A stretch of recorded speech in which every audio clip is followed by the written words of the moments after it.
This is a controller I've waited for a long time. I've talked about it in the last tier list I've done for mobile controllers. It was originally said to come in early 2025. I ordered mine from Taobao, which shout out to TechZone Kid because it was and is comments of his short that I understood that that's where he got it from that prompted me to try Taobao, and ultimately it was a very good shopping experience. And this one I paid 65 Canadian after shipping and everything. So I bought it, not being sent a unit to make a review. That's just me, that I've been covering BSP controllers and I think they usually do phenomenal for value. Manual. The controller, oh, and I guess I didn't show you the back, but here's the back. Saw a silver color as well, and also one that is black and gold. The listing where I bought it on Taobao only had the black model. I don't know if eventually we'll get one with the fan, because if you look at the D10S and the D11S, it has the same spring action with the fan to cool. In the box there were also stick caps, which I'm probably going to use because these already, I can tell the sticks are fairly cheap. A replacement D-pad.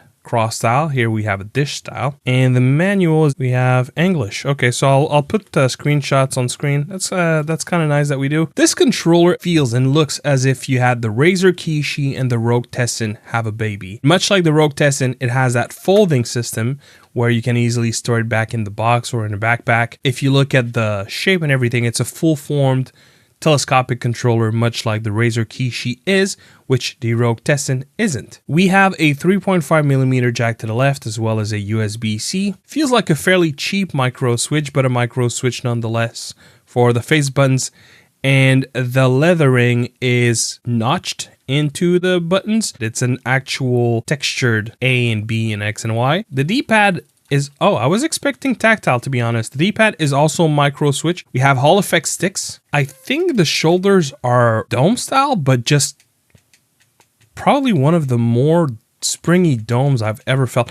I don't think that's a micro switch. I'm being fooled right now. I'm quite frankly, I'm unsure, but this feels more tactile to me. It's just different enough. Hall effect triggers. And in the back, we have 2 extra buttons as well. We don't have anything like hair triggers or extra buttons up top.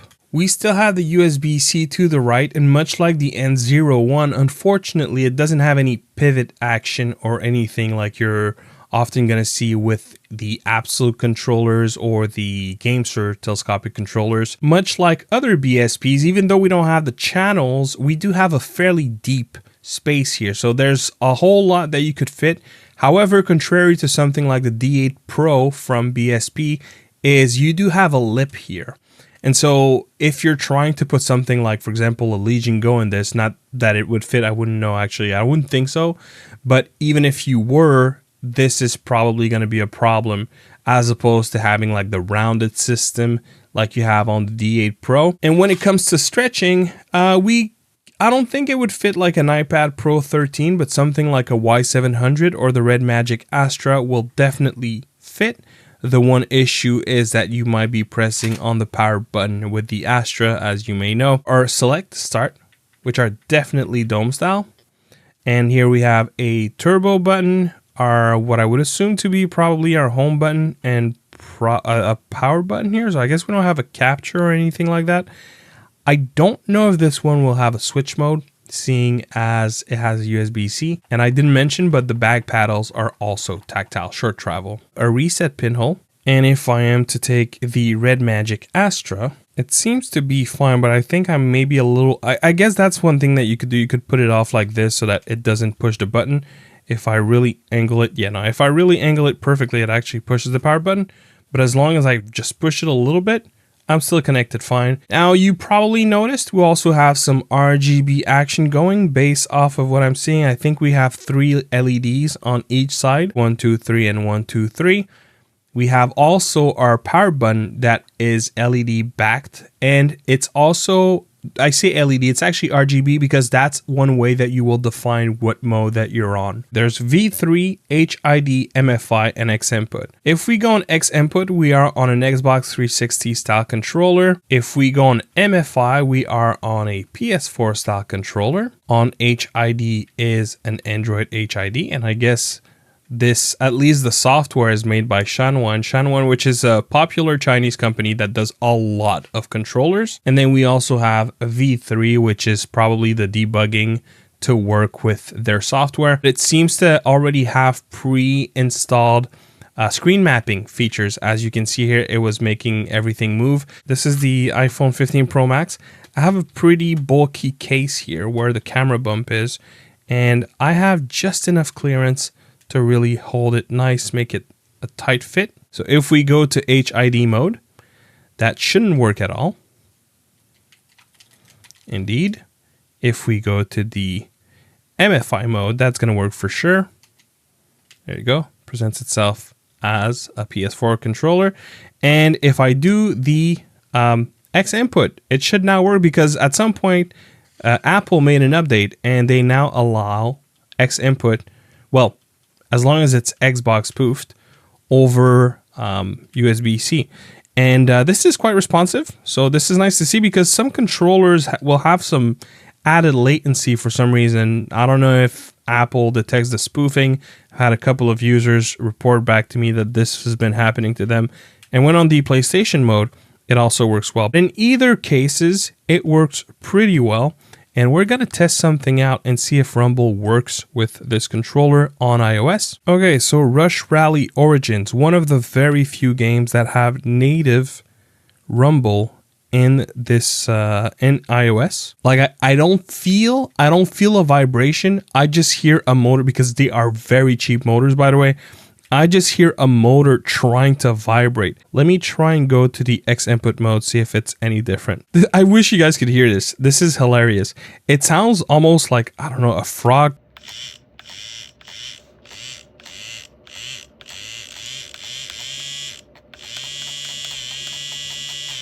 It does work for an iPhone, and, you know, logically speaking, a USB-C iPad, if it's small enough to fit into this controller, should work as well. And it's responsive. I'm not feeling any particular latency issues, so that's a good news. Let's go back to being on Android. And for Android, I'm actually going to go on the Y700 instead. And by the way, if you were trying to connect it on this orientation, it wouldn't have enough. It wouldn't close enough to be able to do that. And here you go. That looks a lot better, and I also feel like it fits better. By the way, if you go pick up this app, you're going to have two different versions. You're going to have the V3 Shooting Plus. They have a newer version. So Shooting Plus V3, that's the one. There you go, Shooting Plus. So that's the one you want to grab. I feel like it's just better. The other one is kind of like the older version. And even though I do have the little push here, it's not... It's such a deep controller that it still will wobble a little bit back and forth like this. So, you know, I could always put something where the little push pad is to kind of give it a tighter hold. Seems like it's not a big fan of landscape. It's going to give you a mini tutorial as you get into the app, so I'm going to skip all that. So once you're here, I don't know why it's saying connection mode error, but if you get that, just try swapping to a different mode. So I'm going to go back to V3. And there you go. Now we have access to the controller. I'm not going to go over screen mapping with this video, but if you wanted to do it, it absolutely can do it per games. Of course, if you have native controller support, that's probably what you want to use instead. Okay, and this one might be complicated, because you would think that to connect to the controller, you want to click on N02 where it says connected. But if you do, that's what it'll do. It'll bring up the Bluetooth, because it's looking for a Bluetooth signal, but that controller doesn't have Bluetooth. And so what you want to do is go where it says about, and here you'll see the testing interface, so you can test your buttons, see that everything works. And I'm going to show you here the first major problem that I have with this controller, and it's something I feel is so stuck in the past, is there is massive, and I mean massive, axis snapping. You can see it here. I'm stuck on this axis. Even though I move up and down, there's a lot of it. So this is going to be, you know, good for your retro games, but if you're trying to play Call of Duty, and I'll show you guys, it's not going to do all that well. There's so much axis snapping, and if there's a way to remove it and you have this controller, by all means, please share in the comments. I have looked for a setting to address that. I just couldn't find anything. If you go to hardware setup, you can do a bunch of settings. So for example, the lightning, but for me, it doesn't do anything. Technically, that's where you should do or be able to do something. Motor settings, again, not doing much, so I'm just going to leave it as such. And you can address the dead zones of your sticks. And you have the dead zone at the edges. Quite frankly, it's not quite clear, but you can independently do your left stick or right stick. You can also calibrate, which let's go ahead and do it. It says calibrated successful, but yeah, nothing's happening. Okay. And then you can also address your triggers. About this machine is going to give you some info about the controller, but also your device that you're plugged in. Adapter prescription or description is going to tell you what device that it can work with, but that doesn't mean you couldn't use that with something that is not listed. You have floating ball, which that is going to be like a little ball that's going to be on the screen so that you can do screen mapping on the fly. I'm not going to activate it. You can have presets for your controller. There's something in here that I want to show you that is super important. It's the next one, I think. Yeah, mode switch. Okay. So this is something that also is part of the N01, and I was quite surprised and quite pleasantly so to see is the COD mode. Let's go to gamepad tester, okay? Right now you see nothing is happening, and that one reason is because I am currently on the V3 mode so that I can edit on the software. Let's go back to the software. So when you go to mode switch, you'll notice here that you have the COD mode, and when you click on that, the light will change from red to purple. It's, well, kind of pink actually. It's a little hard to see because it's so bright, but the color changed. And now if you go back to gamepad tester, you'll notice that this controller spoofs as a backbone. And this is the one thing that allows you to play Call of Duty Mobile with this controller. But we still have the issue, and I'm going to show you here. It's a little hard to see, but look. Here's what you want to do. You want to pay attention to timestamp, okay? Every time I make a move, the timestamp increases. That means that the controller has sent new data. So I'm going to go to the right completely, right? And I'm going to move up and down. And you'll see that oftentimes there is no timestamp. And that means that I have a freaking axis dead zone, which is so aggressive. This is something that you had in like iPega controllers from 2019. This is just something we don't see anymore these days, but you know, it's part of this controller, and that basically ruins it for anything that is shooter, and dare I say for a lot of even, you know, just games where you will control your camera a lot. It's going to make managing that camera quite hard because you have so much snapping at the axes of those sticks. As far as everything else, like the trigger has a massive dead zone. Like, okay, right now I'm at 100, okay? I had all display left. So there's a lot of massive dead zone also on the triggers, but you know, that's, I feel, is probably a little more manageable. The sticks don't necessarily feel bad. They even have like a metal ring around. They have an anti-skid around. It's really that axis snapping that, as far as I can tell, I just cannot remove it. And you'll get the message up there that it is indeed working with the controller. And what's nice is that on Android, the only way to play Call of Duty Mobile is to either have a backbone or be connected on Bluetooth. But look at how aggressive this stick is. Now, granted, you could adjust the dead zone in the settings, but look, I am perfectly on that axis, and I'm doing like just some janky left and right. Usually you'd go up or down a little bit. Look at that. Look, it's so difficult to navigate. I don't know if it's coming through, but this is extremely hard to like just go in diagonals because those dead zones are so aggressive. And I'm not talking about the dead zone at the middle of the sticks. Of course, that is aggressive as well. But I'm really specifically talking about just being able to, you know, be on the X-axis and then moving to the Y-axis is just so difficult to do. It's extremely challenging. And I'll be honest, guys, I'm just showing you the most obvious reason why this controller is really hard to work with. But the truth is, everything has been difficult. Navigating the software, being able to just have it work as you would expect. It makes me feel like this controller was being worked on and it never got quite completed or did not receive a good quality control. And someone just said, look, we already went this far. We might as well just release it. That's kind of what this controller feels like. And this is why I'm going to keep this review pretty much short at this point, and I'm not going to test it further, is because there is not a world in which I would recommend that you spend the money that I spent to get this controller. And it's so unfortunate for me to say, because BSP, while yes, it may not be the quality of something like an Absolute or something like a GameSir telescopic controller, they usually had pretty acceptable performance for what was ultimately very good value, very affordable price point. This one is more expensive than any other controller from them I've seen so far, and it works worse than pretty much every other controller I've seen, except the BSP D3.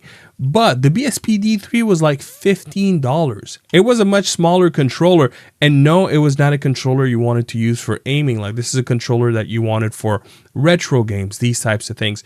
And look, if that's what you're gonna play this with, like, we're talking, you know, 2D retro games like SNES, Genesis, maybe a little bit of PlayStation 1. Past that, you don't want that for your modern-ish kind of retro experience or modern-ish games. It's just not up to snuff. And the part that I would encourage you not to buy this is that for the cost of this controller, you can get pretty close in prices and have one of the GameSir options. In fact, some options you'll even pay less. Or you are so close to an Absolute S9. And I can't stress this enough. It is leagues and leagues and leagues apart to this controller. Really, the one benefit that you have here is some decently cool RGB. And it is the same feature that I ultimately called a gimmick on the Tessin. And look, there are instances where it'll be nice to have, but I don't think you should. I don't think it's the one feature that you should base your purchase on. It might be cool to do it, might almost feel like a fidget toy, but that's something that will not improve the feel or the experience or the quality of the components used in this controller. If you want specifically to buy a DSP, go for the D8 Pro. You will be so much better served with that product. They are also rumored to be working on a BSP D8 Plus. Thank you to Marvin Lee on my Discord that put me on the BSP D8 Plus, and I hope to be able to pick one up when that releases. But until then, the BSP N02 is 100% a fall ball for the brand, and I would strongly encourage that you look elsewhere. The moment you need to control camera with your right stick, forget it. Don't get this thing. You will absolutely regret it. If it's for platformers, if it's for, you know, anything that does not require precision with your sticks, then yeah, I guess it could be decent, but I keep going back to it's janky, the experience, and there's so much more that you can get for the same price point. Yeah, that was almost a PSA that I had to do this one. Consider hitting the like if you enjoyed this video and to subscribe to not miss any future content. And as always, thank you very much for watching. I'm Clef, and I'll see you on the next one. Peace.